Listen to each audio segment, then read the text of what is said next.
வாழ்க வளமுடன் என வாழ்த்தி மகிழ். ஆசான் அருட்தந்தை வேதாத்திரி மகரிஷி அவர்களே நம்மோடு சூக்குமமாக நிறைந்திருந்து இன்றைய தெய்வீக நிகழ்வுகள் அனைத்தையும் மிக சிறப்பாக நிகழ்த்தி கொடுப்பார்கள்.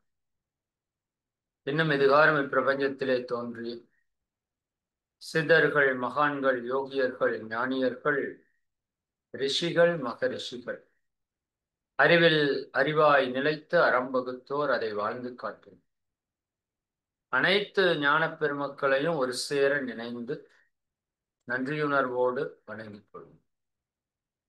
வாழ்க வளம். வாழ்க வளம்.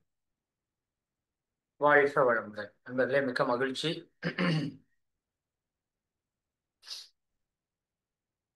ஆனந்த யோகம். ஆனந்தம் என்றால் ஆன்மா, அதனுடைய அந்தம். ஆ கூட்டல் அந்தம் ஆனந்தத்துக்கான பொருள்.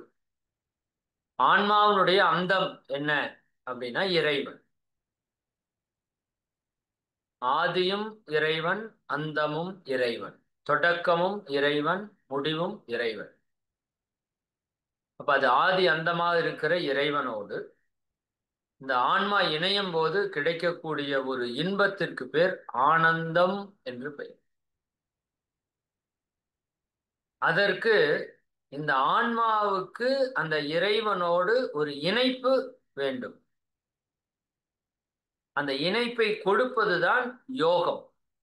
யோகம் என்றால் இணைதல், ஒன்றுபடுதல்,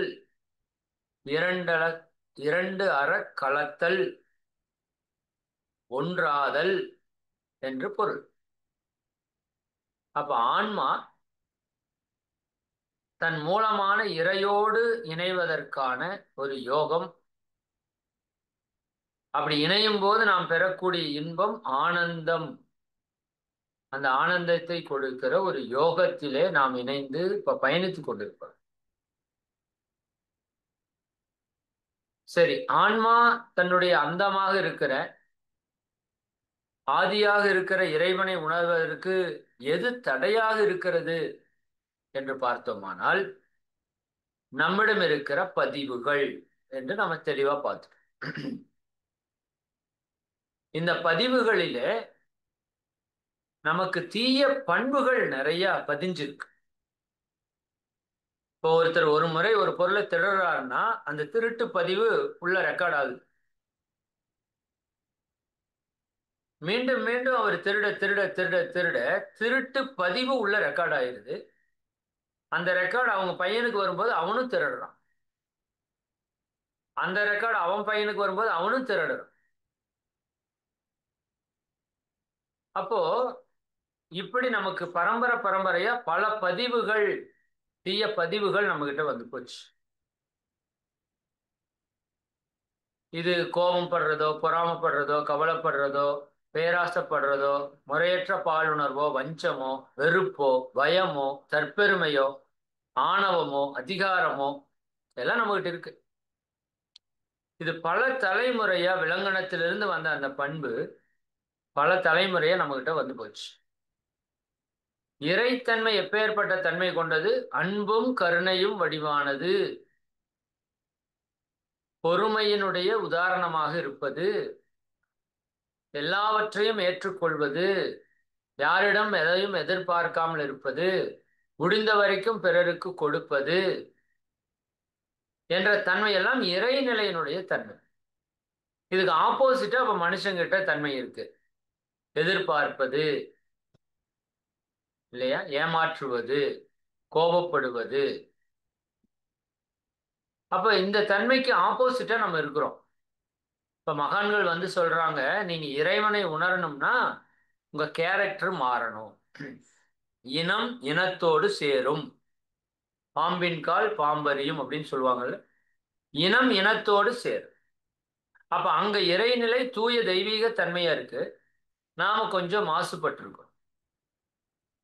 தண்ணீரோடு எண்ணெயை ஊத்துனீங்கன்னா அது கலக்காது, உள்ளதா இருக்கும், பட் ஒட்டாது. ஏன்னா தண்ணீருடைய தன்மை வேற, நீர் எண்ணெயுடைய தன்மை வேற. அப்ப அந்த தண்ணீருக்குள்ள நீங்க தண்ணீர் ஊத்துனீங்கன்னா கலந்துக்கும், எண்ணெய் கூட நீங்க எண்ணெய் ஊத்துனா கலந்துக்கும். ஆனால் தண்ணீரும் எண்ணெயும் கலக்காது. அது போல இறைவன் மிக தூய்மையா இருக்கிறான், நாம கொஞ்சம் அழுக்கோடு இருக்கோம். அப்ப அந்த தூய்மை கூட இந்த அழுக்கு போய் சேராது. அப்ப நம்ம என்ன பண்ணணும்? நம்மை தூய்மைப்படுத்திட்டா நீங்க சேர்த்த வேண்டாம், அதுவே வந்து சேர்ந்து. இறைவனை தேடி நாம போக வேண்டியதில்லை. இறைவன் எப்படா மனுஷன் தூய்மையாவான், நாம வந்து அவனோட இணைஞ்சுக்கலாம். நாம வெயிட்டிங். விஜய் சொல்ற மாதிரி ஐ எம் வெயிட்டிங்னு எனி டைம் இருக்கிறாரு இறைவன். ஜீசஸ் ஒரு வசனம் சொல்லுவார், நீங்கள் வெறுமனே காத்திருங்கள், நீங்கள் வெறுமனே காத்திருங்கள், நான் உங்களை நிரப்புகிறேன் அப்படின்னு ஒரு வாசகம். நீங்க என்ன பண்ணணும்? சும்மா வெயிட் பண்ணணும். வெறுமனே அப்படின்னா மனதில் எந்த எண்ண ஓட்டம் இல்லாம அமைதியா ஜஸ்ட் வெயிட். அந்த ஸ்டேஜுக்கு நீங்க வந்துட்டா இறைவனே உங்களை நிரப்பிடுவான். சரிங்களா? இப்ப நம்ம பிரச்சனை என்னன்னா, நம்ம பக்கம் இருக்கிற குப்பைகள் தான் நாம இறைவனை அடையிறதுக்கு விடாம தடையா இருக்குதுன்னு புரிஞ்சுக்கணும் ஃபர்ஸ்ட். இந்த குப்பைகள் தான் குணங்களாக இருக்கிறது. என்னவா இருக்கு? குணங்களாக இருக்கிறது. அப்போ அந்த குணத்தை மாற்றி அமைப்பதற்கு தான் இந்த தற்சோதனை என்ற ஒரு மிகப்பெரிய விஷயத்தை மகரிஷி அவங்க நமக்கு கொடுத்துருக்காங்க. தற்சோதனை என்பது சாதாரண விஷயம் அல்ல. நீங்க எல்லாரும் உங்களோட நிறை குறைகளை எழுதியிருப்பீங்கன்னு நம்புறேன் நான். சரிங்களா? எல்லாரும் அந்த போஸ்டும் போட்டிருப்பீங்கன்னு நினைக்கிறேன் நான், இல்லையா? இந்த 4 விஷயம்: தன்னை பற்றி சிந்தித்தல், தன் நிறை குறை உணர்தல், திருத்தம் பெற வழிவகுத்தல், வகுத்த வழியில வாழ்ந்து காட்டுதல். சரிங்களா? அருமை. நிறைய பேர் போட்டிருக்கீங்கன்னு சொன்னாங்க. எனக்கு ரொம்ப சந்தோஷமா இருந்துச்சு. இந்த இன்வால்மெண்ட் தான் வேணும். ஒரு விஷயம் சொல்லிட்டா அதை கம்ப்ளீட் பண்ணிடணும். அதான் இன்வால்மெண்ட். ஆர்வம், விருப்பம். இந்த விருப்பம் இருந்தா போதுங்க, எது வேணா நம்ம சாதிக்கலாம். விருப்பம் இல்லாட்டி எது செஞ்சும் பிரயோஜனம் இருக்காது.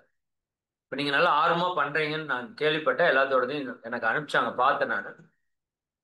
அதனால அந்த 4 விஷயம், அதற்கு அடுத்தது உங்களோட நிறை குறைகளை எழுத சொல்லிருங்க. சரிங்களா? உங்களோட நிறைகள்னு நிறைய பட்டியல் வச்சிருப்பீங்க, அது உங்களுக்கே தெரியாது. இப்ப அவரை பத்தின நிறை சொல்லுங்கன்னா சீக்கிரம் சொல்லிடுவீங்க. சார் அவர் பஞ்சுவலா இருப்பார் சார், அவரு பணம் கேட்டா உதவி பண்ணுவார் சார், கொஞ்சம் பொறுமையா இருப்பார் சார் அப்படின்னு சொல்லுவீங்க. அதே அவரை பத்தின குறை சொன்னோம்னா ஈஸியா சொல்லிடுவீங்க. அவர் ஒரு ஆகாவளி சார், எப்ப பார்த்தாலும் டென்ஷன் ஆகிட்டே இருப்பாரு, தெளிவா சொல்லிடுவோம். ஆனா உங்களை பற்றி கேட்டீங்கன்னா உங்களுக்கு தெரியாது. இதே நம்மளை பத்தி நம்ம வீட்டுல எல்லாருக்கும் தெரியும், இல்லையா? அவங்களுக்கு தெரிஞ்ச அளவு கூட நமக்கு தெரியாது. ஏன்னா நம்ம இந்த கண்ணை கொண்டு வெளிப்பக்கமா பார்க்கிறோமே தவிர அதை உள்பக்கமா திருப்பி என்னைக்குமே நம்ம பார்க்கல. அதனாலதான் அறிஞர் அண்ணாவோட சிலை இப்படி இருக்கும், பார்த்திருக்கீங்களா? இப்படி இப்படி கை வச்சுதானே சிலை வச்சிருப்பாங்க. அறிஞர் அண்ணாவுக்கு இப்படி வச்சிருப்பாங்க. அது என்ன காட்டுகிறது?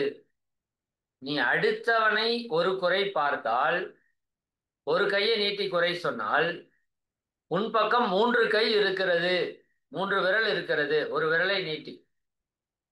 அடுத்தவனை பார்த்து ஒரு குறை சொன்னா 3 விரல் பார்த்து கேக்குதாமா, டே நீ ஒழுக்குமா, நீ ஒழுக்குமா, நீ ஒழுக்குமா அப்படின்னு அர்த்தம். சரிங்களா? அப்ப ஒரே நிமிடம்.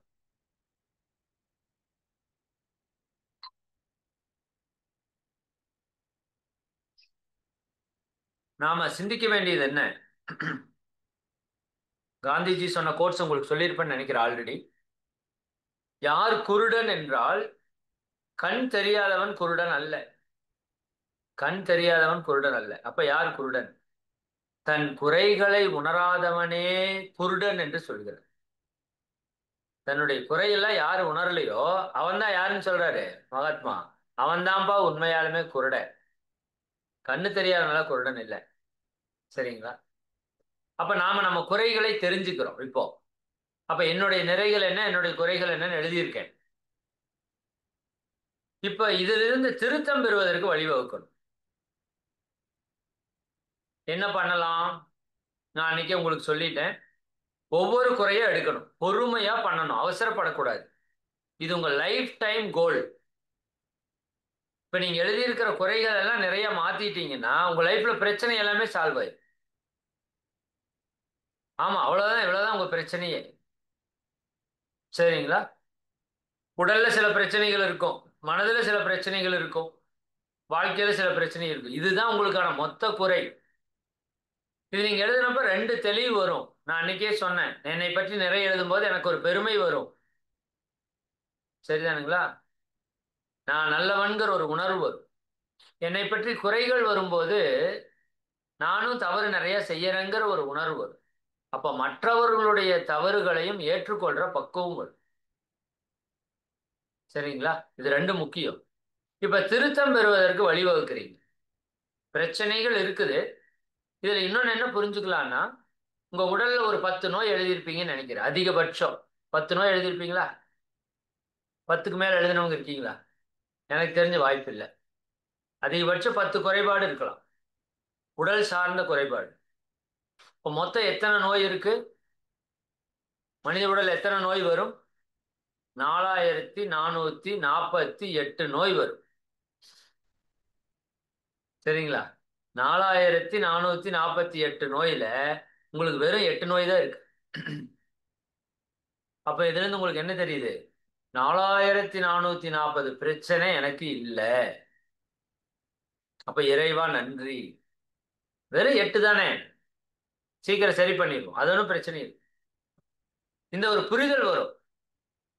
அதே மாதிரி நம்மளோட பிரச்சனைகள், நமக்கு துன்பம், குறைகள்னு எழுதுனீங்கன்னா அதிகபட்சம் 50 எழுதுவீங்களா?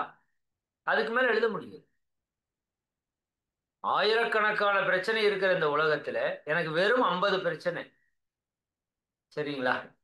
அப்ப ஈஸியா என்னால சால்வ் பண்ண முடியும். நம்ம பொதுவா நினைக்கிறோம் நமக்கு ஏதோ 1000 பிரச்சனை இருக்கிறதா நினைக்கிறோம். ஆனா எழுதி பார்த்தா தான் தெரியுது நமக்கு ஒரு 5-10 பிரச்சனை தான் இருக்கு. சரிங்களா? அப்ப இதுல இருந்து நம்ம மனசு என்ன வந்துடும்? அட நமக்கு ஒன்றும் பெரிய பிரச்சனை இல்லப்பா, சால்வ் பண்ணிடலாம், விடு விடு அப்படின்னு சொல்லும். அதான் உண்மை. சரி, அப்ப தன்னுடைய நிறை குறைகளை எழுதிட்டீங்க. திருத்தம் பெறுவதற்கு வழிவகுத்தீங்களா? எவ்வளவு பேர் திருத்தம் பெறுவதற்கு வழிவகுத்தீங்க? அதாவது ஒரு குறை, நான் என்ன சொன்னேன் நேற்று? ஒரு உதாரணம் சொல்லியிருப்பேன். நான் காலையில நேரத்துல எந்திரிக்கிறது இல்லை. உங்க எல்லாரையும் நான் தியானத்துக்கு வாங்கன்னு சொல்லியிருக்கிறேன். நல்லா புரிஞ்சுக்கோங்க, இந்த 6 மாசம் தான் உங்களை இவ்வளவு தூரம் ஃபோக்கஸ் பண்ணி கவனிப்போம். அப்புறம் அடுத்த பேட்ச் வந்துடும், அடுத்தவங்களை பார்க்கறதுக்கு போயிடுவோம். உங்களை இவ்வளவு தூரம் கண்காணிக்க முடியுமான்னு எனக்கு தெரியல. குறையும் கண்டிப்பா. உங்களுக்கான இம்பார்ட்டன்ஸ் குறையத்தான் செய்யும். ஏன்னா புதுசா வர்றவங்கள அதிகப்படியான கவனத்தோட பார்க்கணும். இப்போ உங்களை பார்க்குற மாதிரி அடுத்தவங்களை பார்க்கணும். அப்ப காற்றுள்ள போதே தூற்றிக்கொள் அப்படிங்கிறதுனால உங்களுக்காக நடத்தப்படக்கூடிய தியானத்துல நீங்களே வரலைன்னா எப்படி? ஆர்வத்துல முதல் நாள் நிறைய பேர் வந்தீங்க, ஆனா அதுக்கப்புறம் நிறைய பேர் வர்றதில்லை, கொஞ்சம் பேர் தான் வர்றீங்க. அப்ப இது உங்களுக்கான உங்க மேம்பாட்டுல உங்களுக்கே அக்கறை இல்லைன்னு அர்த்தம். நீங்க 5 மணிக்கு எந்திரிச்சா எனக்கு நல்லதா? சொல்லுங்க. என் குடும்பத்துக்கு நல்லதா? நீங்க 5 மணிக்கு எந்திரிச்சா உங்களுக்கு நல்லது, உங்க உடம்புக்கு நல்லது, உங்க மனசுக்கு நல்லது, உங்க குடும்பத்துக்கு நல்லது இல்லையா? உங்க பொருளாதாரம் மிச்சமாகும், உங்க மனசு அமைதியா இருக்கும். அப்ப உங்களுக்கே உங்க மேல அக்கறை இல்லை. அதான் நீங்க இந்த விஷயம் எதை காட்டுது அப்படின்னா, என்னால காலையில 5 மணிக்கு எந்திரிச்சு தியானத்தில் உட்கார முடியாதுப்பா அப்படின்னா என்ன அர்த்தம்?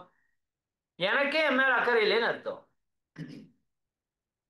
இதுக்குள்ள எனக்கு அவங்க அக்கறை செலுத்தல, இவங்க அக்கறை செலுத்தல, அவங்க என்னை பார்த்துக்கல, நீங்களே உங்களை பார்த்துக்கிறது இல்லையே. சொல்லுங்க. இந்த மனசை காத்தால இருந்து சாயங்காலம் வரைக்கும் எத்தனை வேலை வாங்குறீங்க? அத்தனை வேலை செய்தா இல்லையா? அந்த மனசை அமைதிப்படுத்துறதுக்கு, சக்திப்படுத்துறதுக்கு, அதாவது ஒருத்தன் வந்து உங்களுக்காக உழைக்கிறான், அவனுக்கு கொஞ்சமாவது மரியாதை கொடுக்கணும்ல, ஒரு சாப்பாடு போடணும்ல, ஒரு ஓய்வு கொடுக்கணும்ல.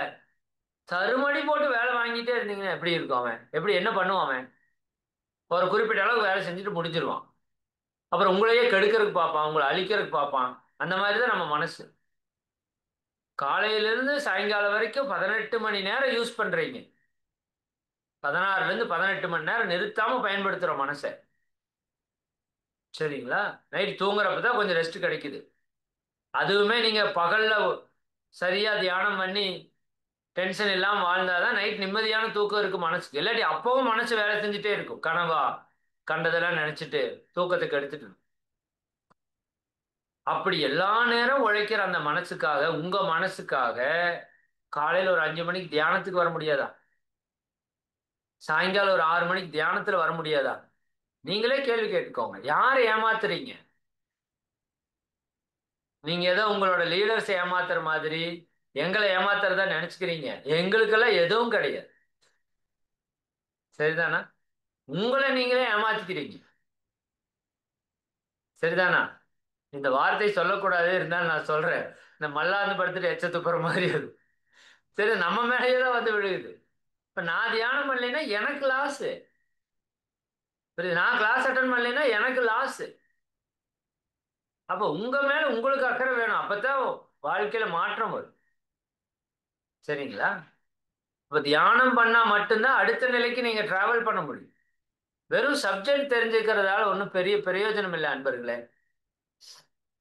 நான் மறுபடியும் சொல்றேன், இப்போ உங்களுக்கு சொன்ன சப்ஜெக்டே போதும் என்ன தெரிஞ்சு. சரிங்களா? இப்ப சொன்னது நீங்க வாழ்நாள் முழுக்க ஃபாலோ பண்ணாலே போதும்.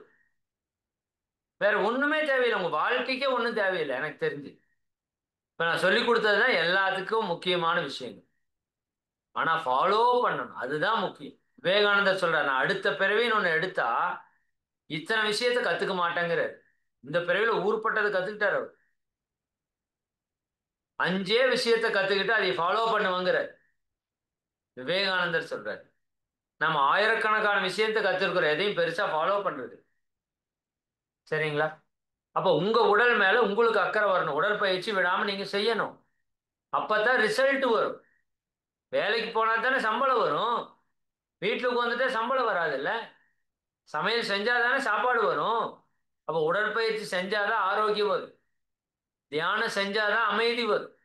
இந்த ரெண்டும் வந்தாதான் எல்லாம் வரும், நல்லதெல்லாம் வரும். சரிங்களா? அப்ப இது வைராக்கியமா செய்யணும்.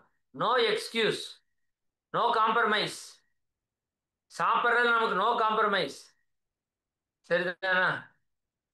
ஏதோ படத்துல, தெலுங்கு படத்துல பாலையா சொல்லுவாராமா, நோ காம்ப்ரமைஸ், நோ காம்ப்ரமைஸ். அப்படி நீங்க சொல்லணும், நோ காம்ப்ரமைஸ். எக்ஸசைஸ் பண்ணாம சாப்பிட்றது இல்லை, நோ காம்ப்ரமைஸ்.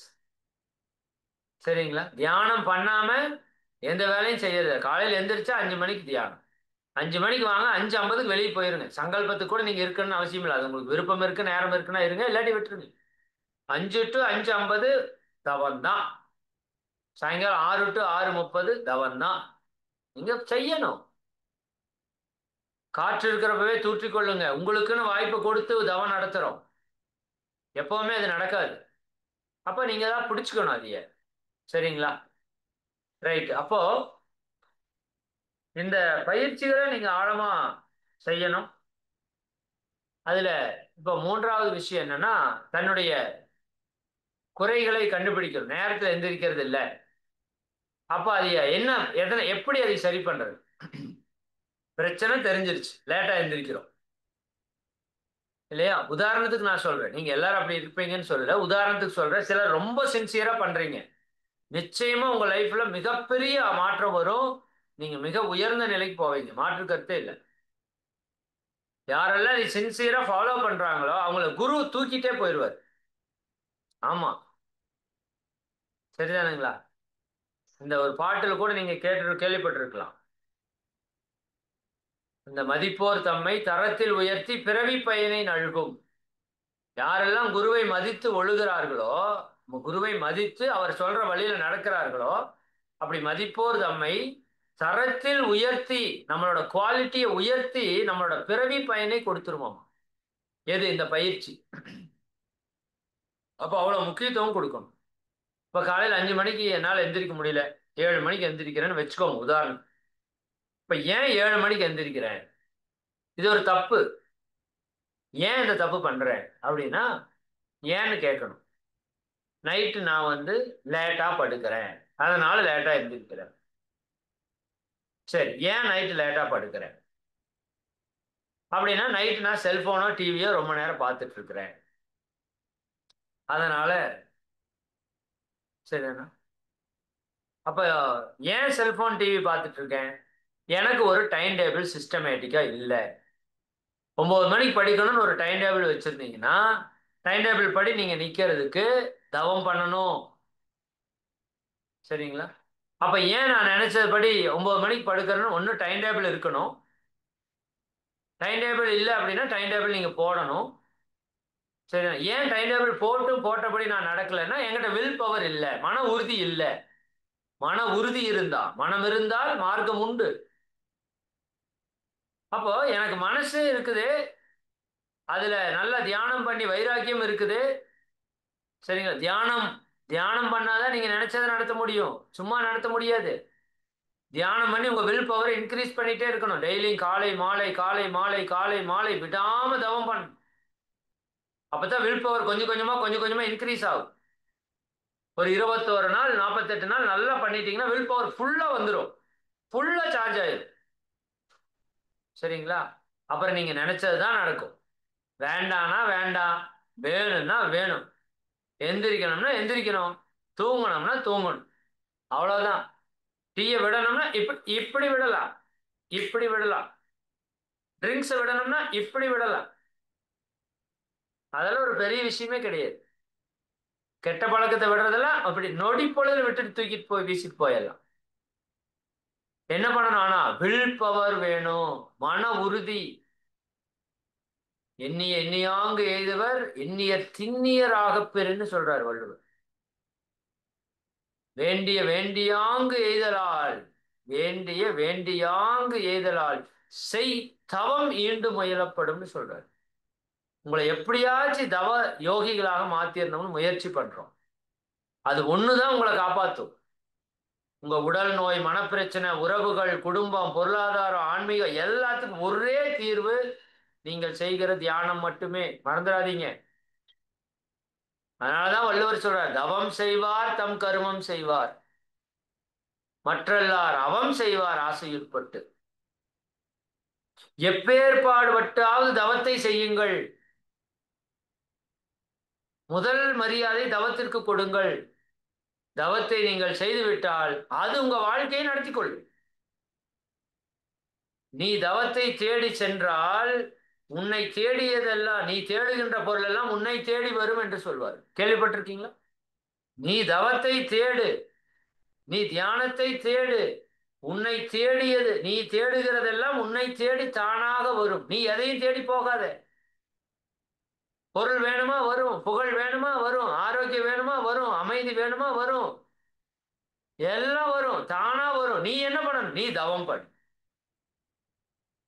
நீ ஈர்த்துக்கோ, காந்தமாகி ஈர்த்துக்கோ. தவத்துல ஆற்றலை பெருக்கி ஈர்த்துக்கோ. நீ தேடி போகாத, பிச்சை எடுக்காத, அத உன்னை தேடி வரவை. நீ காந்தமானா இரும்பு உங்ககிட்ட வந்துதான் ஆகணும். நீங்க இரும்பா இருந்தா ஒண்ணும் பண்ண முடியாது. நீங்க காந்தத்தை நோக்கி நீங்க தான் ஓடணும். நீங்கள் காந்தமாகணும், ஆற்றல் மிக்கவர்களா மாறணும், தூய்மையானவர்களா மாறணும், தவம் நல்லா பண்ணணும். அப்ப நான் தவம் பண்ணி வில் பவர் வச்சிருக்கணும். அதுக்கப்புறம் ஒரு அட்டவணை நான் போட்டிருக்கணும். அதை கரெக்டான டைமை எழுதி நோட் பண்ணி வச்சிருக்கணும். அந்த டைமுக்கு நான் போய் படுத்து தூங்கணும். அப்ப இது எல்லாத்துக்கும் என்ன நான் பண்ணணும்? தியானத்தை நல்லா பண்ணி கரெக்டான டைம் டேபிள் போட்டு அதையே ஃபாலோ பண்ணணும். அப்ப டிவி பார்க்க கூடாது, செல்போன் 9 மணிக்கு மேல எதையும் பார்க்கறது இல்லை. முடிவு பண்ணிடணும். தற்சோதனை முடிஞ்சுதா, எடுத்து க்ளோஸ் பண்ணிட்டு படுத்துறணும். எனக்கு நல்லா நைட்ல தூக்கம் வரல, ஒரு பிரச்சனை. ஏன் தூக்கம் வரல? என்ன காரணம்? இப்ப நைட் நான் லேட்டா சாப்பிட்றது தான் காரணம். 9 மணிக்கு சாப்பிட்டுட்டு 9 வரைக்கும் அப்படியே படுத்தீங்கன்னா எப்படி தூக்கம் வரும்? தூங்குறதுக்கு 2 மணி நேரத்துக்கு முன்னாடியாவது சாப்பிடணும், குறைஞ்சபட்சம் 3 மணி நேரத்துக்கு முன்னாடி சாப்பிட்றது ரொம்ப ரொம்ப சிறப்பு. சரிங்களா? சூரிய அஸ்தமனத்துக்கு முன்னாடி சாப்பிட்றது மிக மிக சிறப்புன்னு சொல்றோம். அதிகபட்சம் 6 7க்குள்ள சாப்பிட்டீங்கன்னா 7 மணிலிருந்து 9 மணி வரைக்கும் 2 மணி நேரம் கேப் இருக்கு, குறைஞ்சது 2 மணி நேரம். 6க்கு சாப்பிட்டா ரொம்ப சிறப்பு. இல்லாட்டி தியானம் முடிச்சுட்டு சாப்பிட்டுருக்கு. சரிங்களா? இப்படி நீங்க திட்டமிட்டு ஒர்க் பண்ணணும், வேற வழி இல்லை. அப்ப நைட்டு ஏன் தூக்கம் கெடுது? சாப்பாடு அன்டைம்ல சாப்பிட்றோம், தூக்கம் கெடுது. அல்லது பகல்ல தியானம் பண்ணல, தூக்கம் கெடும். மன அமைதி வரலைன்னா தூக்கம் வராது. அப்ப திருத்தம் பெற வழி என்ன? நீங்க தியானத்தை நல்லா பண்றதுதான் திருத்தம் பெறதுக்கு வழி. உடல்ல நோய்கள் இருக்கு, கண்ணு கொஞ்சம் சரியா தெரியுமா இது? சரிதானுங்களா? தைராய்டு பிரச்சனை இருக்குது, சுகர் பிரச்சனை இருக்குது, பைல்ஸ் கம்ப்ளைண்ட் இருக்குது. அப்ப என்ன விஷயம் என்ன? இது பிரச்சனை, எங்கிட்ட இருக்கிற குறை. இது தீர்க்கறதுக்கு வழி என்ன? பைல்ஸ் கம்ப்ளைண்ட் இருக்குதுன்னா உடம்பு சூடா இருக்குது. அப்ப என்ன பண்ணணும்? நான் உடம்ப குளிர்ச்சியா வச்சுக்கணும். அப்ப காலையில எந்திரிச்சோடனே பச்சை தண்ணியில குளிக்கணும், உடற்பயிற்சி முழுசா செய்யணும், காயகல்ப பயிற்சி நல்லா செய்யணும், அஸ்வினி முத்திரை 10க்கு 20 முறை செய்யணும். சரிங்களா? ஏனஸ் மசில்ஸ் தேவைன்னா விளக்கெண்ணெய் ரெகுலரா பயில் சரியாகிற வரைக்கும் வச்சுக்கலாம். தொப்புளுக்கு விளக்கெண்ணெய் வச்சோன்னா சூடு குறையும். சரிங்களா? இன்னும் அதற்கு என்ன உணவெல்லாம் மாற்றணுமோ மாற்றணும். நல்லா இளநீர் குடிக்கலாம், நல்லா தேங்காய் எண்ணெய் வச்சுக்கலாம், காட்டன் உடைய அணிவிச்சுக்கலாம். சரியா? அப்ப என்னோட உடம்ப சூடுபடுத்துற வேலையிலிருந்து குறைச்சிட்டே வர்றீங்கன்னா நல்லா சாந்தி தவம் பண்ணலாம். உடம்ப சூடுபடுத்துற வேலையை குறைச்சிட்டே வர்றீங்கன்னா உடம்பு குளிர்ச்சி ஆயிடும். உணவுல மாத்திக்கணும், போடுற உடை மாத்தணும், இருக்கிற உறைவிடத்துல பெட்டில் போய் படுக்கிறேன்னா சோஃபால போய் உட்காரனா பார்க்கணும். இதுதான் தீர்வு. பைல்ஸ் கம்ப்ளைண்ட் இருக்குதுன்னா அது சரி இருக்குது, வந்துருச்சு, என்ன காரணம்? சூடா டீயை குடிச்சிட்டே இருந்தீங்கன்னா பைல்ஸ் வச்சுதான் ஆகும். உட்காந்து டிரைவிங் பண்றாங்களா, பைல்ஸ் கம்ப்ளைண்ட் வருதா? உட்கார்ற இடத்துல ஏதாவது குஷன் மாத்துங்க. சரிதானா? இன்னைக்கு நிறைய காற்றோட்டம் இருக்கிற மாதிரியான பொருள் எல்லாம் வந்திருக்கு, அதை வாங்கி வைங்க. தீர்வு என்னன்னு முதல்ல எழுதுங்க, அப்புறம் அதை செயல்படுத்து. சரிதானுங்களா? இந்த தீர்வு எழுதுறது ரொம்ப ரொம்ப முக்கியம். அப்ப என்னுடைய குறைகள் எல்லாவற்றுக்கும் தனித்தனியா எடுத்து அதுக்கான தீர்வு என்னன்னு எழுதணும். சரிங்களா? ஒரு 2 3 பாயிண்ட் வரும், ஒவ்வொன்றிலையும் பாயிண்ட் வரும். பொறுமையா 1 by 1 கடைபிடி. நீங்க இதெல்லாம் எழுதி முடியுங்க. கடைசியா என்ன வரும் தெரியுமா? நான் இதெல்லாம் பல வருஷம் ஆராய்ச்சி பண்ணிட்டு சொல்றேன். கடைசியா என்ன வரும் தெரியுமா? உடற்பயிற்சி பண்ணணும், காயகல்பம் பண்ணணும், தியானம் பண்ணணும், தற்சோதனை பண்ணணும், ஜீவகாந்த பெருக்க பயிற்சின்னு ஒண்ணு இருக்கு, அது உங்களுக்கு இன்னும் சொல்லித்தரல, அடுத்தது சொல்லுவேன், அதை பண்ணணும். மௌனம் இருக்கணும், 5 அளவு முறை கடைபிடிக்கணும். உணவு, உழைப்பு, உறக்கம், உடலுறவு, எண்ணம், இந்த 5 அளவு முறையை கடைபிடிக்கணும். இயற்கையோடு இணைந்த வாழ்க்கை வாழணும், நேர மேலாண்மையோடு இருக்கணும். இவ்வளவுதான். இதுக்கு மேல ஒண்ணுமே வராது. இதெல்லாம் உங்களுக்கு சொல்லி கொடுத்தாச்சு. எல்லா பிரச்சனைக்கும் தீர்வை நீங்க வாங்கிட்டீங்க, ஆனா நீங்க செய்யறது இல்லை. ஏன் செய்யறது இல்லைன்னா, இதுதான் உங்க பிரச்சனை வேறையாவும் தீர்வு ஏதோ வேற இருக்கிற மாதிரியும் நீங்க செஞ்சுட்டு இருக்கிறது ஏதோ வேறையா இருக்கிற மாதிரி நினைக்கிறீங்க. புரியுதா இல்லைங்களா? ஆனா நீங்க செஞ்சுட்டு இருக்கிற விஷயம்தான் உங்களோட அத்தனை பிரச்சனைக்கும் தீர்வுன்னு நீங்க எப்ப முடிவு பண்ணுவீங்க? இந்த ஆராய்ச்சி எல்லாம் பண்ணினா தான் அப்புறம் தான் தெரியும். உடல்ல நோய் வருது, என்ன என்ன என்ன நீங்க செய்யணும்? உடற்பயிற்சி செய்யணும், உடற்பயிற்சி செய்யணும், உடற்பயிற்சி செய்யணும், 5 அளவு முறை கடைபிடிக்கணும், காயகல்பம் செய்யணும், தியானம் பண்ணணும், உடம்பு சரியாயிரும். புரியுதுங்களா? அப்ப இது நீங்க எழுதி பார்த்தாதான் இப்ப நீங்க பண்ணிட்டு இருக்கிற பயிற்சியோட வேல்யூ தெரியும். எனக்கு 71 கம்ப்ளைண்ட் வந்துச்சு குறைகள். நான் 1 மாதம் மௌனம் இருக்கிறப்ப மொத்த குறைகளே எழுதினேன். எப்பவுமே வர்ற குறை, எப்பாவது வர்ற குறை. சரிதானே? அந்த குறை எல்லாத்தையும் எழுதி எல்லாத்தையும் ஃபில்டர் பண்ணி கடைசியா என்ன தீர்வு வந்ததுன்னு நான் இப்போ உங்களுக்கு சொல்லிட்டேன். ஆக்சுவலாக சொல்லக்கூடாதுன்னு நினைச்சேன், உங்களை பண்ண வச்சுட்டு அப்புறம். ஆனால் நீங்கள் பண்ணணும் கண்டிப்பா. உங்களோட ஒவ்வொரு குறையும் எழுதி அதற்கான தீர்வை நீங்களே எழுதுங்க, தெரிஞ்ச வரைக்கும் எழுதுங்க. உங்களுக்கே இப்போ நிறைய 3 மாதம் 4 மாதம் கிளாஸ் அட்டன் பண்ணிட்டீங்க, உங்களுக்கு ஊருப்பட்ட அறிவு வந்துருச்சு இப்போ. உடலை பற்றி, உயிரை பற்றி, மனதை பற்றி எல்லாம் நீங்களே எழுதுங்க. சரிங்களா? சரி. அப்போ தன்னுடைய நிறை குறையை உணர்ந்து திருத்தம் பெற வழிவகுத்து வகுத்த வழியில வாழணும். அடுத்தது, இந்த வகுத்த வழியில வாழணும்னா நீங்க தியானம் பண்ணணும். உலகத்துல வேற வழியே கிடையாது நண்பர்களே. நீங்க எந்த சாமியார்கிட்ட போலாம், எந்த சாமி கிட்ட வேணாலும் போலாம். உங்களோட மனதுல வில் பவர் வராம உங்க வாழ்க்கையில மாற்றம் என்பது வராது. அதற்கு ஒரே வழி தவம் மட்டுமே. அதனாலதான் தவத்தை இவ்வளவு அழுத்தி அழுத்தி நான் சொல்ல வேண்டியதா இருக்கு. ஏன் இவ்வளவு தூரம் நான் இதுக்கு மெனக்கெடுறேன் அப்படின்னா, இந்த தவத்துல நீங்க வெற்றி பெறாம, உங்க பழக்கமா அந்த தவத்தை நீங்க மாத்தாம, வாழ்க்கையில் உங்களால நல்லா இருக்க முடியாது, சந்தோஷமா இருக்க முடியாது, நிம்மதியா இருக்க முடியாது, நோயற்று வாழ முடியாது.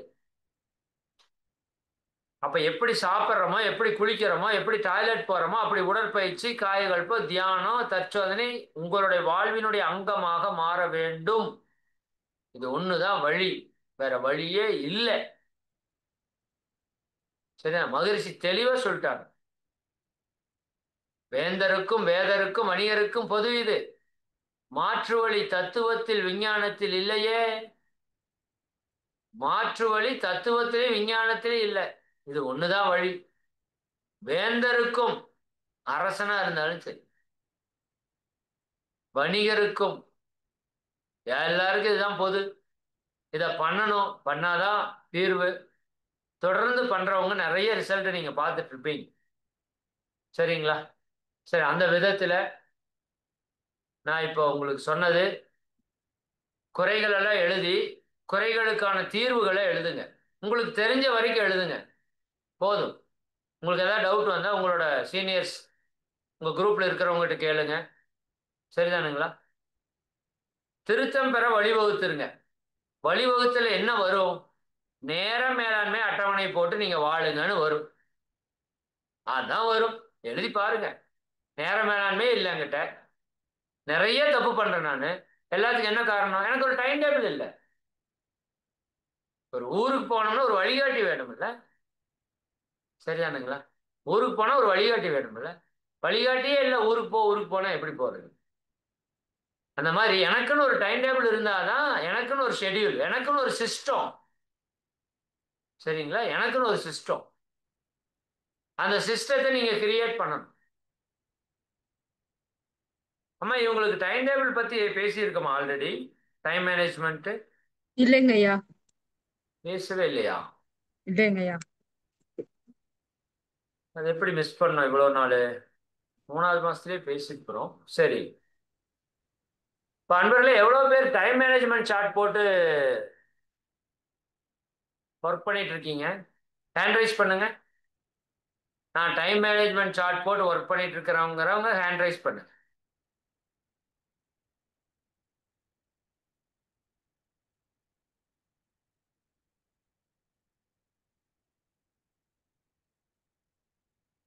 ஓகே, அப்ப அதை பத்தி நான் ஒன்னும் பேசல.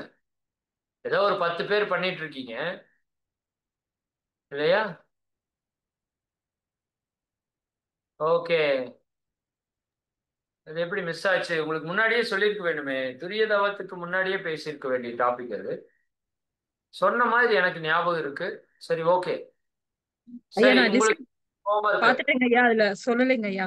நோட் பண்ணி வச்சிருக்கேன் சொல்லணுமா? என்னென்ன. ஓகே, நன்றி நன்றி. சரி, அடுத்த வகுப்பு எனக்கு ஞாபகப்படுத்துங்கம்மா. அதை தான் பேசணும் மெயினா. ஓகேங்க ஐயா. இத்தனை பிரச்சனைக்கும் மெயின் காரணம் என்ன தெரியுமா? ஒன்னே ஒண்ணுதான், நேரம் இல்லைங்க. நீ வாட்டுக்கு சொல்ற தம்பி, உனக்கு என்ன, ஜாலியா இருக்கிற அப்படின்னு நினைக்கிறீங்க. எனக்கும் குடும்பம் இருக்கு, குழந்தைங்க இருக்குது, வேலை இருக்குது, எல்லாம் இருக்குது. புரியுதா இல்லைங்களா? பயிற்சி செய்யணுங்கிற ஆர்வம் இருக்கு, அதனால பயிற்சி நடக்குது. சரிங்களா? காரணம் சொல்பவர்கள் காரியம் செய்வதில்லை, காரியம் செய்பவர்கள் காரணம் சொல்வதில்லை. நான் அதனால அடிக்கடி கேட்பேன் என்னோட ஸ்டூடெண்ட்ஸ் கிட்ட, ஏதாவது உடற்பயிற்சி பண்ணீங்களா? இல்ல, பண்ணல. ஏன்? நேரம் இல்லை. அப்போ ஒரே கேள்வி நான் கேட்பேன், அப்ப சாப்பிட்றதுக்கு? அவங்களுக்கு ஒரே ஷேம் ஆயிரும். சரியா? சரி, வேற வழி இல்லை. ஏன்னா அவங்களுக்கு புரிய வைக்கணும். அதான் ஒரு கதை சொல்லுவாங்க, நான் அது உங்களுக்கு சொல்லியிருப்பேன். இந்த காட்டு வழியா போறோம், நிறைய முட்புதர்கள் இருக்குது, நிறைய விஷக்கிருமிகள், விஷ ஜந்துகள் இருக்குது. கொடிய விலங்குகள் கூட இருக்குது அந்த காட்டுக்குள்ள. பட் அந்த காட்டு வழியா இப்ப போயே ஆகணும், வேற சூழலே இல்லை. சரிதானா? அடர்ந்த இருண்ட காடா இருக்குது, அமாவாசை தினமா இருக்குன்னு வச்சுக்கோங்களேன். இப்ப வீட்டுல இருந்து உங்க அப்பாவோ தாத்தாவோ அல்லது யாரோ ஒரு குரு, தம்பி இந்த தீப்பந்தத்தை எடுத்துட்டு போப்பா அப்படிங்கிறாங்க. இந்த தீப்பந்தத்தை எடுத்துட்டு போப்பா, இந்த விளக்கு எடுத்துட்டு போப்பாங்கிறாங்க. நீங்க இங்க நிக்கிறீங்க, தீப்பந்தம் அங்க இருக்குது, கொஞ்சம் போய் ஒரு 10 எட்டு போய் எடுத்துட்டு போகணும். அவர் என்ன சொல்றாரு, இல்ல இல்லைங்க அவசரம், ரொம்ப அவசரம், ரொம்ப அவசரம், இல்ல இல்ல முடியாது, என்னால போய் எடுக்க முடியாது, நான் போறேன். சரி போங்க. போனா என்ன ஆகும்? கல்லுல மோதுவீங்க, முள்ளு குத்தும், விஷ ஜந்துக்கள் தீண்டும், கொடிய மிருகங்கள் உங்களை தாக்கும், நீங்க உயிர் போயிரு.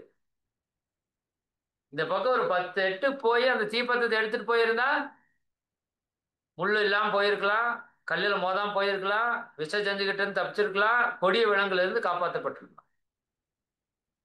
புரிஞ்சுதா உங்களுக்கு? இந்த 10 எட்டு போய் தீப்பந்தத்தை எடுத்துட்டு போறதுன்னு சொல்றோம்ல, அதுதான் நீங்க பயிற்சி பண்றது. பயிற்சி பண்ணிட்டு உங்க வாழ்க்கையை ஓட்டுங்கன்னு சொல்றோம். அப்ப வாழ்க்கையில எல்லா பிரச்சனையும் தாண்டி நீங்க போயிடலாம். நீங்க என்ன சொல்றீங்க, அதுக்கு தான் சார் நேரமே இல்லை. சரி போங்க, உடம்புல நோய் வரும் அனுபவிங்க, மனசுல கஷ்டம் வரும் அனுபவிங்க, உறவுகள்ல சண்டை வரும் அனுபவிங்க, வாழ்க்கையில சிக்கல் வரும் அனுபவிங்க. சொல்லத்தானே முடியும். தீப்பந்தத்தை எடுத்துட்டு போங்கன்னு சொல்லதான் முடியும். அவரே எடுத்துட்டு பின்னாடியே வர முடியுமா உங்களுக்கு? குரு என்ன பண்ணுவார், வழிகாட்டுவார். சரிதானே? உங்க கூடயே வரமாட்டாங்க, நீங்க தான் போகணும் உங்க வாழ்க்கையில். அப்ப பிடிச்சுக்கணும் நல்லத. உயிரே போனாலும் நல்லது விடக்கூடாதுன்னு சொல்லுவாங்க. சரிதானா? விவேகானந்தர் சொல்றாரு, உயிரே போகும் நிலை வந்தாலும் உண்மையை கைவிடாதே. ஏன்னா உண்மை உன்னை சாக விடாது, பொய் உன்னை வாழ விடாது. சரிதானா? அப்ப அந்த உயிரே போற நிலை வந்தாலும் பயிற்சி பண்ணிட்டு போகட்டுன்னு போகணும். அப்படி நீங்க மாறணும். இது சும்மா இல்லை. ஆன்மீகம் வந்து ஏதாவது வந்தவன் போனவனுக்கெல்லாம் ஆன்மீகம் கிடையாது. வைராகியம் இருப்பவர்களுக்கு, விவேக புத்தி இருப்பவர்களுக்கு, சரி அவங்க தான் ஆன்மீகத்தில் வெற்றி பெற முடியும். சும்மா ஆசைப்பட்டெல்லாம் இங்கெல்லாம் வந்து ஒன்றும் பண்ண முடியும். செயல் செய்யணும். சரிங்களா? அப்ப நம்ம செயல் செய்யறதுல எது தடையா இருக்குது அப்படின்னு பார்த்தா, நம்ம பல மணி நேரத்தை வீணாக்கிடுறோம். நீங்க வேணா உங்களுக்கு ஒரு ஹோம்ஒர்க் நான் கொடுக்குறேன். உங்களோட இப்ப ரெகுலர் ரொட்டீன் லைஃப் எப்படி நீங்க வாழ்ந்துட்டு இருக்கீங்கன்னு எழுதுங்க.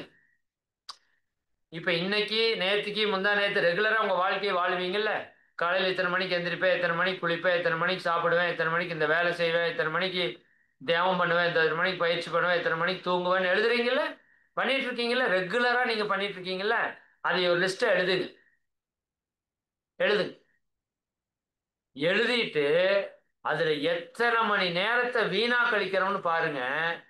குறைஞ்சபட்சம் 3 மணி நேரத்துல இருந்து 4 மணி நேரம், குறைஞ்சபட்சம் 3 மணி நேரத்துல இருந்து 4 மணி நேரம் வெட்டியா கழிப்போம். சிலர் இருக்கான் 10 மணி நேரம் வெட்டியா கழிக்கிறேன்னு இருக்கிறான்.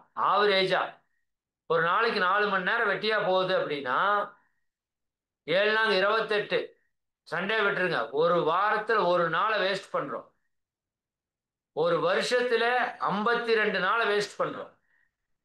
எத்தனை மணி நேரம் வீணாகுதுன்னு பாரு. புரியுதுங்களா? அப்ப உங்களுக்கு ஹோம்ஒர்க் என்னன்னா, நீங்க ரெகுலரா உங்க லைஃப்ல இப்ப இருக்கிற கண்டிஷன் என்ன அப்படிங்கறத நீங்களே எழுதி பாக்குறீங்க. இதுதான் உங்களுக்கு ஹோம்ஒர்க். நீங்க ரெகுலரா காலையில் எத்தனை மணிக்கு எந்திரிக்கிறீங்க, எத்தனை மணிக்கு தூங்குறீங்கிறத லிஸ்ட எழுதி, சரிங்களா, அதை குரூப்ல போஸ்ட் பண்ணு, உங்க குரூப்ல ஷேர் பண்ணு. சரிங்களா? அதற்கு அப்புறம் உங்களுக்கு ஒரு டைம் டேபிள் நீங்களே போடுங்க. என்ன டைம் டேபிள்? இனி புதுசா உங்க வாழ்க்கை எப்படி இருக்கணும்னு நீங்க நினைக்கிறீங்க. நான் இத்தனை மணிக்கு எந்திரிக்கணும், இத்தனை மணிக்கு குளிக்கணும், இத்தனை மணிக்கு டாய்லெட் போகணும், இத்தனை மணிக்கு சாப்பிடணும், இத்தனை மணிக்கு எக்ஸசைஸ் பண்ணணும், இந்த மணிக்கு தியானம் பண்ணணும், இந்த மணிக்கு வேலைக்கு போகணும், இந்த மணிக்கு இந்த வேலை. லிஸ்ட் அவுட் பண்ணுங்க. நீங்க செய்ய வேண்டிய முதல் டியூட்டி இதுதான். உங்களுக்கு ஒரு சிஸ்டம். சரிங்களா? உலகமே சிஸ்டமா தான் இயங்குது. பூமி 1000 மைல் வேகத்துல சுத்துது, ஒரு சிஸ்டமேட்டிக்கா இயங்குது. சூரியன் ப்ராப்பரா சுத்துது, சிஸ்டமேட்டிக்கா இருக்குது. இந்த சோலார் சிஸ்டம் சிஸ்டமேட்டிக்கா இயங்குது. மழை சிஸ்டமேட்டிக்கா இருக்குது. இயற்கையில எல்லாமே சிஸ்டமேட்டிக்கா இருக்குது. ஒரு ஆரஞ்சு பழத்தை பிரிச்சு பார்த்தா சிஸ்டமேட்டிக்கா அடுக்கி வச்சிருக்கு. எங்க இல்ல சிஸ்டம் சொல்லுங்க. உங்க உடம்புக்குள்ள சோத்த போட்டீங்கன்னா உள்ள அற்புதமான சிஸ்டம் வேலை செய்யுது. ரசம், ரத்தம், சதை, கொழுப்பு, எலும்பு, மஜ்ஜைன்னு அக்கு வேற ஆணி வேற பிரிக்கிற ஒரு சிஸ்டம். எப்பேற்பட்ட சிஸ்டம்! உங்களுக்கு உள்ளேயும் சிஸ்டம் வேலை செய்யுது, உங்களுக்கு வெளியே பிரபஞ்சம் முழுக்க சிஸ்டம் வேலை செய்யுது. சிஸ்டம் இல்லாம வேலை செய்யற ஒரே ஆள் நம்ம தான். புரியுதுங்களா? அதனாலதான் நம்ம சிஸ்டத்தோட இணைய முடியல, இயற்கையோட இணைய முடியல. இயற்கை ஒரு சிஸ்டமேட்டிக்கா இருக்குது, நாம அன்சிஸ்டமா இருக்கிறோம். அப்ப உங்களை ஒரு சிஸ்டமேட்டிக்கா மாத்து. சரிங்களா? முதல்ல நீங்க எப்படி இருக்கணும்னு நினைக்கிறீங்கிறத முதல்ல எழுதுங்க. அதுக்குன்னு நீங்க இப்ப 7 மணிக்கு எந்திரிக்கிறாள் நாளைக்கு 4 மணிக்கு எந்திரிக்கணும்னு எழுதக்கூடாது. 7 மணிக்கு எந்திரிக்கிறாள் நாளைக்கு 6 மணிக்கு எந்திரிக்கணும்னு எழுதலாம். 6 மணிக்கு எந்திரிக்கிறாள் நாளைக்கு 5 மணிக்கு எந்திரிக்கணும்னு எழுதலாம். 5 மணிக்கு எந்திரிக்கிறாள் நாளைக்கு எந்திரிக்கணும்னு எழுதலாம், தப்பில்லை. 1 மணி நேரம் முன்னாடி முயற்சி பண்ணலாம். பட் எந்திரிக்கிறது 7, நினைக்கிறது 4ன்னா அப்படி சாத்தியப்படாது. கொஞ்சம் கொஞ்சமா தான் முயற்சி பண்ணணும். அதனால உங்களுக்கு எல்லாத்துக்கும் ஒரு சிஸ்டம் போடுங்க. முதல்ல இப்ப நீங்க வாழ்ந்துட்டு இருக்கிற சிஸ்டத்தை எழுதுங்க. அதுல எவ்வளவு மணி நேரம் வீணாக்குறேன்னு நீங்களே பாருங்க. டிவிலயோ, செல்போன்லயோ, வெட்டிநாயத்திலயோ, தூக்கத்திலயோ என்ன எதுல வேஸ்ட் பண்றேன்னு பாருங்க. சரிங்களா? இந்த பக்கம் புது சிஸ்டம் போடுங்க. அது மாத்தி புது சிஸ்டத்தை ஒரே நாள்ல போட முடியாது. நீங்க செயல்பட செயல்பட கொஞ்சம் கொஞ்சம் மாறு, பரவாயில்ல, மாத்திக்கலாம். புது சிஸ்டம் போட்டுட்டு வாங்க. நான் அடுத்த வகுப்புல அந்த சிஸ்டத்தை உங்களுக்கு ஒரு பர்ஃபெக்டா ரெடி பண்ணி கொடுத்துட்றேன். ஒரு ஆன்மீக வாழ்க்கை, யோக வாழ்க்கை, ஒரு யோகி குடும்பத்தை நல்லா பார்த்துக்கிட்டு எப்படி தன்னை நல்லா பார்த்துக்கிட்டு வாழணுங்கிறதுக்கு நான் ஒரு சிஸ்டம் கொடுக்குறேன். அது நீங்க எப்படி வாழணும்னு எழுதிட்டு வந்தீங்கன்னா தான் நான் சொல்ற சிஸ்டத்து கூட உங்களை ஜாயின் பண்ணி உங்களால அதுல வர முடியும். அந்த சிஸ்டம் வந்தாதான் உங்களுக்கு நிறைய நேரம் கிடைக்கும். நேரம் கிடைச்சாதான் நீங்க பயிற்சி பண்ண முடியும். பயிற்சி பண்ணா மட்டும்தான் நீங்க ஹாப்பியா வாழ முடியும். வேற வழியே இல்லை. சரிங்களா? அப்ப தயவு செஞ்சு இந்த ஹோம்ஒர்க் பண்ணிட்டு வாங்க. நீங்க நாளைக்கு சாயங்காலத்துக்குள்ள, இன்னைக்கு சாயங்காலம் முழுக்க இருக்குது, நாளைக்கு பகல் முழுக்க சாயங்காலம் வரைக்கும் இருக்குது. சரிங்களா? நாளைக்கு நைட்டுக்குள்ள இப்போ உட்காந்து ஃப்ரீயா உட்காந்து ஒரு நோட் எடுத்து இப்ப நீங்க ரெகுலரா என்ன மாதிரி வாழ்க்கையை வாழ்ந்துட்டு இருக்கிறீங்க, அது 11 மணிக்கு தூங்கினாலும் சரி, 12 மணிக்கு தூங்கினாலும் சரி, என்ன பண்ணாலும் எழுதுங்க. எப்படி இருக்கிறீங்களோ, நேச்சரா எப்படி இருக்கீங்களோ அதை அப்படியே எழுதிருக்கு. அதுக்கு அடுத்தது நீங்க எப்படி இருக்கணும்னு விரும்புறீங்கிறதுக்கு ஒரு சிஸ்டம் போடு, ஒரு டைம் டேபிள் போடுங்க. இந்த ரெண்டையும் போட்டு குரூப்ல ஷேர் பண்ணு. நீங்க பண்ற ஒவ்வொரு ஹோம்ஒர்க்கையும் அவங்க நோட் பண்ணிட்டே இருப்பாங்க. போன வகுப்புல நான் என்ன சொன்னேன், இந்த 4 பாயிண்ட் எழுதி போஸ்ட் பண்ண சொன்னேன். உங்க பேரை போட்டு இப்போ உதாரணத்துக்கு முருகேசன், சசிகலா அப்படின்னா உங்க பேரை போட்டு இவங்க அந்த 4 பாயிண்ட் போட்டாங்களா, ஓகே அப்படி டிக் பண்ணுவாங்க உங்க குரூப்ல. அதுக்கு அடுத்தது உங்களோட நிறை குறைகள் எத்தனை பாயிண்ட்னு எழுத சொல்லியிருக்கேன். ரெண்டாவது, நீங்க நிறை குறைகள் என்னோட நிறை 10, குறை 30 அப்படி ஏதாவது போட்டிருந்தீங்கன்னா எழுதி போட்டாங்க அப்படின்னு டிக் பண்ணுவாங்க. நிறை குறைகள் எங்களுக்கு சொல்லணும்னு அவசியம் இல்லை, எத்தனைங்கிற பாயிண்ட்டை போட்டா போதும். சரிங்களா? இப்ப 3வது நான் ஒன்று சொல்லியிருக்கேன், உங்க டைம் டேபிள 3ஆம் நம்பர்ல உங்களோட ரெகுலர் ஷெட்யூல் என்ன போயிட்டு இருக்குதோ அதை எழுதணும். இது 3வது. சரிங்களா? 3வதுலயே இன்னொன்னு 2 விஷயம். 2வது, நீங்க எப்படி வாழணும்னு விரும்புறீங்கிறது ஒரு ஷெட்யூல் நீங்களே போட்டு இந்த 2ஐயும் அனுப்புனீங்கன்னா 3வதுல டிக் பண்ணிக்குவாங்க. இப்ப நான் சொல்ற விஷயத்தெல்லாம் நீங்க ரெகுலரா பண்ணிட்டு வந்தீங்கன்னா தான் உங்களுக்கு ப்ராப்பரா இதுல வெற்றி கிடைக்கும். சரிங்களா? சரி, பண்ணிட்டு வாங்க. அடுத்த வகுப்புல மிக முக்கியமான பாயிண்ட்ஸ் எல்லாம் நிறைய நம்ம ஷேர் பண்ணிக்குவோம். சரி, இப்ப நிறைவு பண்ணிக்கலாமா? மகிழ்ச்சி. உங்களை எல்லாம் வாழ்த்து நிறைவு செய்யற தியான நிலைக்கு வந்துருங்க. அருட்பேராற்றல் கருணையினால் நீங்களும் உங்கள் அன்பு குடும்ப உறுப்பினர்கள் அனைவரும் உடல் நலம், நீலாயுள், நிறை செல்வம், உயர் புகழ், மெஞ்ஞானம் ஓங்கி இறை உணர்வு, அறநெறி, கல்வி, தனம், தானியம், இளமை, வலிவு, துணிவு, நன்மக்கட்பேறு. அறிவிலுயர்ந்தோர் நட்பு, அன்புடைமை, அகத்தவம், அழகு, புகழ், மனித மதிப்புணர்ந்து ஒழுகும் பண்பு, பொறுமை எனும் பேறு 16 பெற்று பெருவாழ்வு வாழ்க. வாழ்க வளமுடன், வாழ்க வளமுடன், வாழ்க வளமுடன்.